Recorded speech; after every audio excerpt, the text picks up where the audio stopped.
বর্তমান বাস্তবতায় 11,000 টাকা বেসিক এবং 16,000 টাকা বেসিক দিয়ে এই আসলে শিক্ষক হতে আগ্রহ নিয়ে এসে এখানে আসলে দিন শেষে সার্ভাইভ করা খুব কঠিন হয়ে যায়। তারা যাতে সঠিকভাবে তাদের সময় এবং তাদের মেধা শিক্ষার্থীদের পেছনে ব্যয় করতে পারেন, সেই জন্য তাদের সম্মানই বাড়ানো প্রয়োজন বলে আমরাও মনে করি। মাননীয় স্পিকার, আপনার মাধ্যমে আমার প্রশ্নটি হচ্ছে, একটা বিশ্ববিদ্যালয়ের শিক্ষার্থী অথবা যারা চাকরি প্রার্থীরা যখন প্রাথমিক বিদ্যালয়ে শিক্ষক হিসাবে চাকরি করতে যান তখন সেখানে 11,000 টাকা বেসিক দিয়ে শুরু করেন বর্তমান প্রেক্ষাপটে।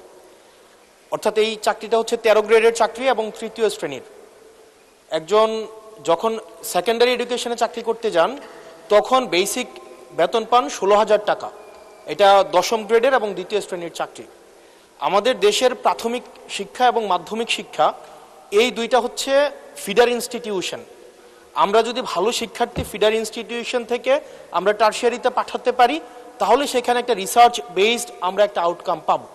মাননীয় প্রধানমন্ত্রীর কাছে আমার প্রশ্ন, বর্তমান বাস্তবতায় 11,000 টাকা বেসিক এবং 16,000 টাকা বেসিক দিয়ে এই আসলে শিক্ষক হতে আগ্রহ নিয়ে এসে এখানে আসলে দিন শেষে সার্ভাইভ করা খুব কঠিন হয়ে যায়।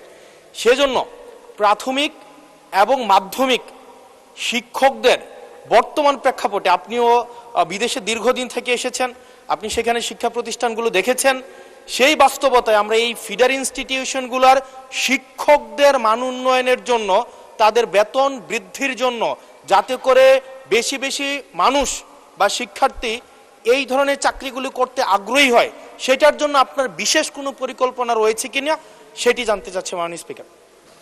মাননীয় প্রধানমন্ত্রী।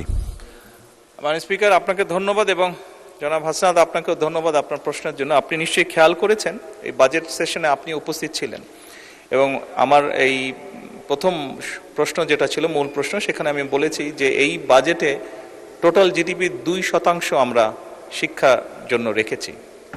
এবং শুধু তাই নয়,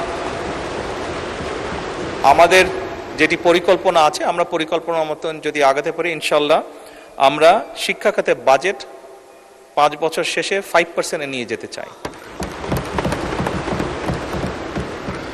এবং অবশ্যই এগুলো আমরা যখন দেখেছি স্বৈরাচারের সময় শুধু বিল্ডিং হয়েছে কিন্তু হিউম্যান রিসোর্সের কোনো উন্নতি হয় নাই। আমি আপনার সাথে সম্পূর্ণ একমত যে আমরা যদি আমাদের প্রাইমারি এবং সেকেন্ডারি এই শিক্ষকদেরকে যদি আমরা সঠিকভাবে ট্রেনিং দিতে না পারি, কিন্তু শুধু ট্রেনিং না, ট্রেনিংয়ের সাথে তাদেরকে তাদের সম্মানীয় যদি বৃদ্ধি করতে না পারি, তাহলে অবশ্যই আমরা প্রত্যাশা করি না যে তারা ভালো কিছু ডেলিভার করতে পারবেন।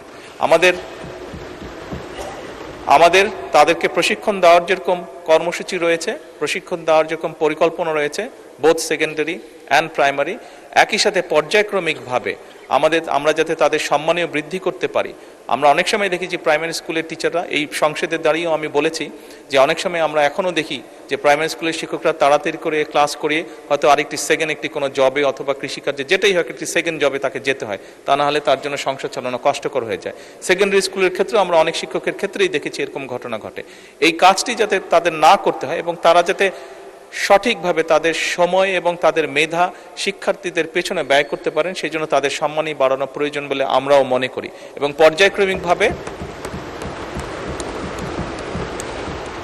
পর্যায়ক্রমিকভাবে আমরা এই কাজটি ইনশাল্লাহ করব এই দেশে।